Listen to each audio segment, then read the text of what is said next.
Hello everybody, Straight Jackie here. I've got this Heathkit rigged up on the bench right now that I got for sale. Very clean amplifier, looks like it's been painted at some point, and all I can really find is a couple chips here or there to speak of. As far as the top of it and the sides of it, it's very clean. Lights both work in the meters, knobs look good, switches look good. It's running at about 3100 volts on the plate in the sideband position. About 2500 in the CW position.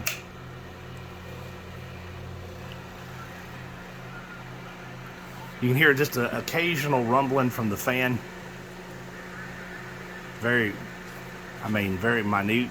But when I first turned it on, it did make some vibration. But once it warmed up, it's runs smooth. I'm told that's real common with these.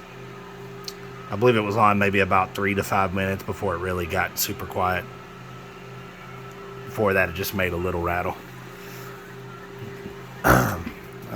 This has been monobanded.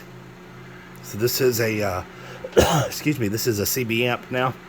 Talks on 11 meter. Monobanding it, if you don't really give a crap about ham bands, will let you run these a little better. They run more efficiently when they're tuned up just for 11 meter. And doesn't quite tug the power supply down as hard. It's better tune, or more resonant. So that being said, power output, we're going to show you this with the striker driving it, but I promise you that what we're driving it with the striker, if you had more power, it would far surpass that. I mean, people regularly put 200 to 300 watts into these things, and or I've seen people put 500 or 600, but I would not do that. One trade-off that you have with an amp like this is that the more output you've got, the more you've got to watch your key down. Usually you count the rings on the inside of the amp on the tube. You can kind of see them glowing in there. It's got 2 new tubes in it, and they're graphites, and you can count them rings. But kind of hard to see it from the camera. But my point in saying all that is the more rings you get, the hotter that joker's gotten. So what you want to try to do if you're going to run it hard is just limit your key down time to keep the heat out of the tube. Usually what happens is heat kills the 500Zs.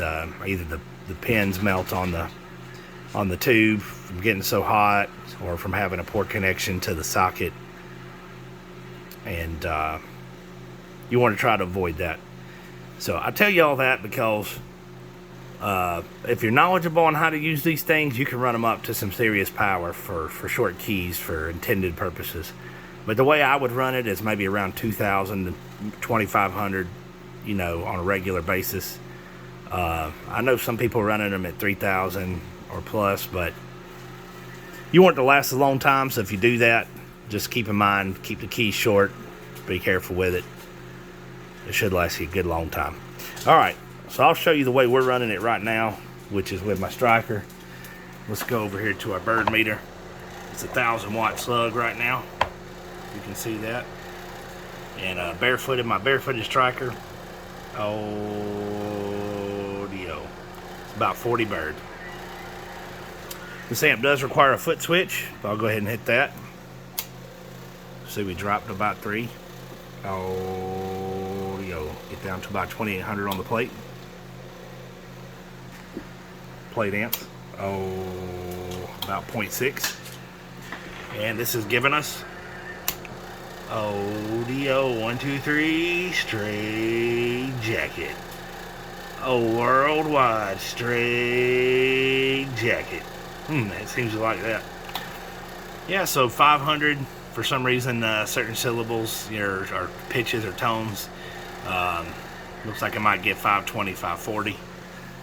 A lot of that has to do with the radio and its input or its output on certain syllables too. But 540 bird, I don't know what that is peak, but I would say probably darn close to 1,500 Just driving it with my striker at 14.2, doing 95 peak watts. I happen to know that's what it does. I don't have a battery in my peak kit right now on this one because I just put this meter back together. Or rather, I should say, my friend who was working on my bench put it back together for me. Said, hey, why ain't this bird meter back together? Let's put it together, and didn't put a battery in there. And apparently a screw. But free labor, right? I happen to know, I mean, I've seen these things run 1,000 average, but you have to drive them with, you know, two 2879s or a 3-pill or something like that. I just, again, I wouldn't do long key downs or run it regularly like that. I think like something like this where you're running at 500, 600, maybe even 700 or 800 average, it should last you a good long time and be clean and reliable.